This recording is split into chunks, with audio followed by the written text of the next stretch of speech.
I think Charlotte's got some. Shall I do just? Yeah. Good morning everyone, welcome to this hearing of the Licensing Subcommittee. We've got one matter on the agenda today, which is the application by Heart of Worcestershire College. Could I ask you to elect a chair, please?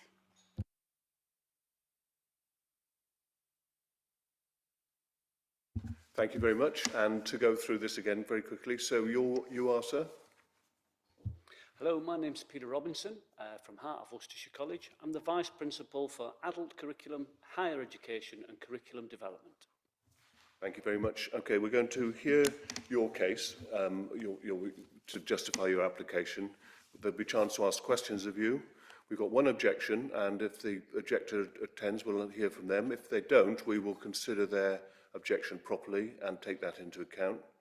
We'll have a chance to get full examination of it.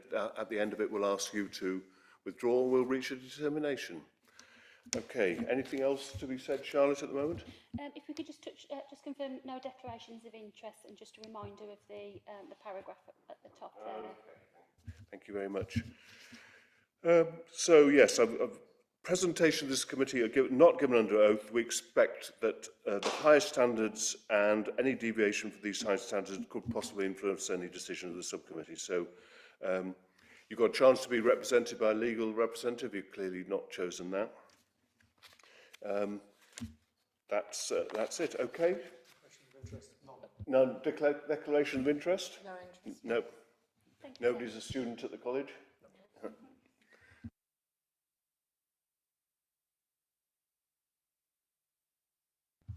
Thank you. Sorry, just to interrupt, it would start with Graham if we can, and then we give the applicant a chance to add to that, if that's okay. Thank you. Thank you, Chair. The purpose of the hearing, as you stated, is to consider and determine an application for the premises licence to be issued in respect of part of the Heart of Worcestershire College training restaurant situated within the All Saints building on Deans Way. The application seeks to authorise the sale of alcohol on premises between 12 and 3 and 5 and 10 p.m. on Monday to Thursday each week. The full application is included as an appendix in your report, which also includes a plan of the premises showing the parts of the premises to be licensed. During statutory consultation, on the application, no representations were received from responsible authorities. One representation was received from a member of the public. This is attached to the report for you to review. Representations made in respect of an application to grant a premises licence under the Licensing Act must be considered by the subcommittee when it is determining the grant of a licence, having regard to the licensing objectives set out in the Licensing Act, the Council's own statement of licensing policy and statutory guidance. The report before you outlines the relevant background to the application, consultation responses and policy considerations to assist you in making your determination. Thank you.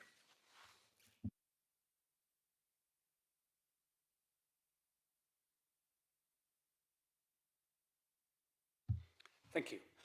This application is to support the creation of a training facility at the All Saints building. Just to give attendees a little bit of history, we already have a facility in Redditch, which includes a licensed arrangement with a bar for those attending to eat there. And indeed, we have had this kind of facility at Heart of Worcestershire's Worcester campus in the past, but as a consequence of reducing numbers of hospitality students, we closed that aspect. I'm delighted to say that in the last 2 years, we have had a complete surge in interest of those who wish to go into the hospitality sector, so that we are qualifying between 30 to 40 students on an annual basis who have expressed they wish to go into the hospitality sector, often as chefs, but also as their own business owners. We hope that this will be a boom for the local area. In order to ensure that our students have the skills, knowledge and indeed behaviours that they require as licensees themselves at some point in the future, but also as employees in these facilities, we wish to extend or return, if you like, to the previous arrangement where there is a bar facility. I would like to confirm that this is not a social bar. This is a bar that goes with the restaurant. So students will be absolutely able to provide beers and ciders, but the vast majority will be about presenting wine, about which wines go best with which courses, and how to indeed to pour wine for customers. And they will also, in the unlikely event, be talking to people about how they can regulate their behaviours in a public sense as well, should that be need be. If I may just speak a little bit to the concerns that have been raised, which we have read with care. The entrance to the facility will not be from the back of the college, which may be where the resident resides, because we're bringing them through the front door where our main car park is and through the college into there. So they would never, if you like, exit at that point. They would be coming to the front. And again, this facility is not for those who may look to have excessive drinking, but is for people who wish to come and eat. We've begun serving food there, and in fact I'm going along to a game night myself on Wednesday, but we don't have the facility to provide students with the opportunity to learn the provision of alcoholic beverages and drinks alongside those meals at this time. And that is the premise of our bid, application, sorry.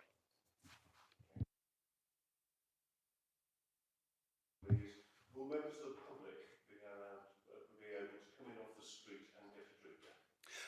Members of the public will not be able to come in off the street at any time and get a drink. They will only be able to come along at the times in which we run the restaurant, which will be, as it is at the moment, 6 till 9, probably 2 nights a week. And so how will members of the public get to the restaurant? They will enter from the Deansway point. Yeah, the Deansway point up the ramp into our main reception area, where they will then be guided by our hospitality students through the building to enter the restaurant at the rear. Is it open for, will it be open for the general public to come in off the street, or will they need to? They will not be able to do so. They will need to have booked in advance for the restaurant. In the vast majority of cases, these are parents of our students. However, we do have a wish to be able to have similar partnerships as we do at Redditch, where we have the Women's Institute, for example, come annually for their Christmas dinner, and we have lots of others. Once the reputation returns to what it was, we anticipate that other groups will also be interested. We may do daytime servings, but that is not likely to happen should the licence go ahead within the next 12 months, I anticipate. But again, it would all be booked rather than simply come in. How many tables will you do? How many covers do you expect to be doing each session? They would say approximately the maximum you could get in there is 90. Just thinking, sitting in there. Yeah. Is it likely, in your experience, that you would be full to capacity on a regular basis under these circumstances? No, it is anticipated that it will be more like 30 on a regular basis, but 90 where there is a distinct group that wishes to come.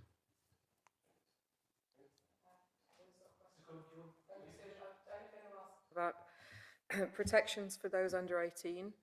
So what is your arrangement for making sure that those serving the alcohol are sufficiently supervised, protected, or whatever, and to also make sure they're not going to be drinking anywhere? Yeah, absolutely. We, as part of the training that links to their curriculum, we will be going through the rules, as it were, the requirements for them. Obviously, nobody under 18 will be serving, but they, nobody under 16 will be serving. They will only, and they will be following all the rules around those under 16 and any arrangements that they have. They will be clear with any of the customers about how those restrictions affect their purchasing options.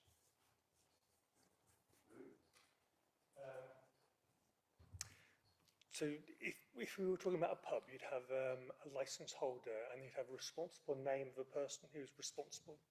So obviously in your situation, you're going to have a series of different students going through the system over many months and years. But can you just perhaps give us a little bit of clarification and reassurances about who that responsible person will be, and how do we make sure that all the good things that probably start at the very beginning when it's first set up, about all the safeguarding, the training, the Challenge 25, all those things actually will then get transferred on perhaps from one senior person to another. They don't somehow get lost in the mists of time, and 2 years down the line you might start off very good standard and then start to decline over time. So how do we sustain the necessary rules and the training? Absolutely. To confirm that I am the licensee holder for our Redditch campus. So I will be the licensee holder for the Worcester campus as well. It is an integrated part of that provision that all the time there is a senior person who is the licensee. So it is not the head chef either, for example. And they are responsible for ensuring, as you say, that those aspects of the law are covered, including things like making sure that there's facility for people to know about being quiet when they leave the premises, and that is something that, should I no longer be at the college, another senior person would take that on, so that that arrangement continues over a period of time, rather than being attached to any particular student in any regard. Thank you. Could I just check, is that effectively then part of the job description of the role you occupy, that they will be the licence holder? It is not part of the job description as such, but it is a part that somebody is always acknowledged as undertaking. So it could be within the executive leadership team like myself, or it could be within our senior leadership team, such as the head of the hospitality department. It will be between those two, my role or the head of the hospitality department. Could I just ask what's ensuring that? If it's, that sounds like it's a custom and practice, which is great, but what is actually going to be enforcing that now and in the future? The need to have a person in place in order to deliver the facility. So we are aware that we cannot deliver our facility at Redditch without that person having the BIAB licence, and so it will be the same for Worcester. So I'm still, sorry, I'm going to push this. What is going to guarantee that? Is that something that the licensing authority would be making sure they were happy with? I'm just not sure how that actually gets followed through. Do you know what I'm saying? Am I making any sense with this question? Thanks, Chair. Mr. Robinson is the designated premises supervisor will be on the licence. All sales of alcohol must be made under the authorisation of the designated premises supervisor. That authorisation can be delegated. Ultimate responsibility for sales would rest with Mr. Robinson. With regards to making sure that is happening, obviously the first responsibility is on the licence holder to make sure that does happen. If we then discover that is not happening, we could take enforcement action because that would effectively be a breach of the licence conditions and consequently an offence under the Licensing Act.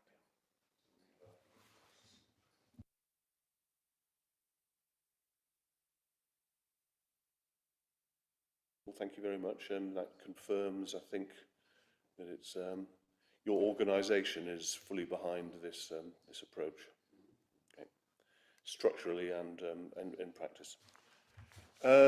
Any further questions, Charlotte? No, thank you, Chair.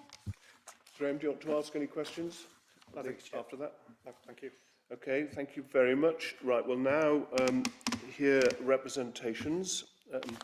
We've got we have a representation from a resident on Key Street who is anonymised, so we don't know who it is or where they live.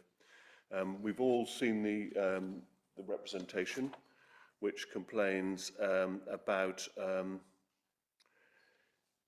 the use of Key Street for dropping off. There's a problem with antisocial behaviour at the back of the college, it is claimed, and they refer to the police being aware of this, and just making a general objection that they don't want to see alcohol served from this building. And we've seen that. Any, let's see.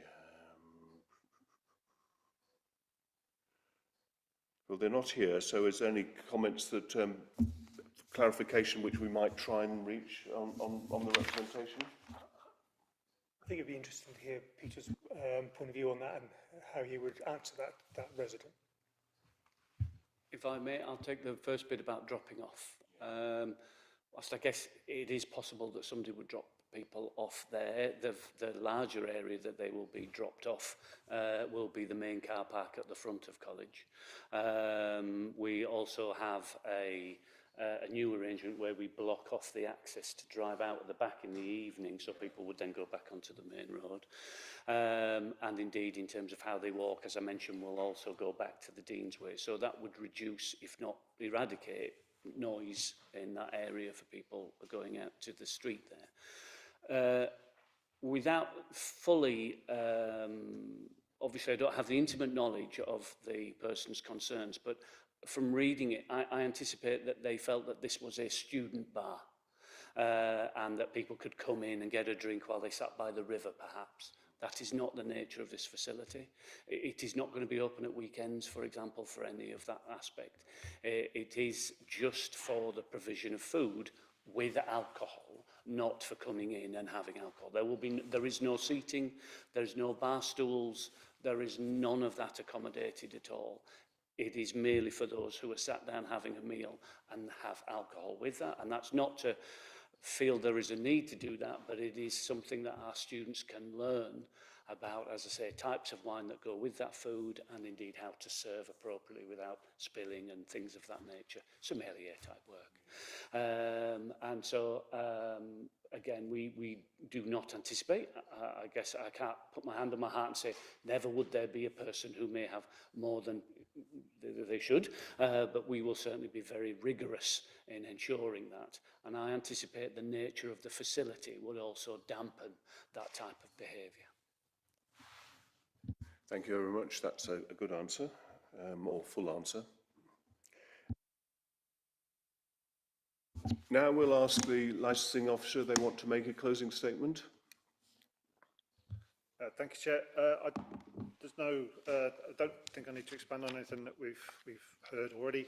I think it's just left for yourselves now to consider the representation and make a decision as required by the Act. Thank you. Thank you very much. And Charlotte, any further legal comments? Would you like me to do it now, Chair, or shall I wait till the applicants had a chance for a final statement? Yeah. Do you wish to say anything more? Just to say thank you for the opportunity to go through these things. I don't think there's anything further to add to the points we've made today. Thank you. Thank you very much. Charlotte. Thank you then, Chair. So just to summarise really, you are obliged to grant the application unless you believe that it would adversely impact any of the licensing objectives. The licensing objectives, as you all know, are your paramount consideration. You can only have regard to representations which relate to the licensing objectives, and those representations that you've received in writing should be given no less weight than the evidence that you've heard today. You must consider the Section 182 guidance and our statement of licensing policy. You must then consider all the information that you've heard. You must either grant the application as requested, modify the conditions of the licence by altering or omitting or adding to them, or reject the application in whole or in part. But I would just flag that you should not modify or add conditions just because it's desirable to do so. It must be appropriate for the promotion of the licensing objectives. Thank you, Chair. Thank you very much. And the conditions on the licence will be as applied for. It's anything we put on, and then the licence is as set out in the application. That's what is the licence application. Thank you. Okay, let's now seek an adjournment, and we will adjourn, and you will wait outside, and we will call you back in for our determination. Thank you very much. Thank you.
Okay, thanks very much for waiting, and thank you for the application. We've decided to grant your licence, and we've had a very full explanation of how it will operate, and we think that the concerns of the objector should have been met. We've listened to what they said, and we think we decided to grant the application subject to as set out. And Charlotte? Thank you, Chair. So just to confirm, you'll get a written decision notice within 5 working days. All parties will receive that, and there is a right of appeal to the Magistrates' Court within 21 days of that decision notice. Thank you. Thank you to the committee, and just to say that we will absolutely adopt the principles that have been expanded to us by the committee about being both neighbourly and in all the parts of the hospitality sector. So thank you for that. Okay, thank you very much. Meeting closed. Thank you.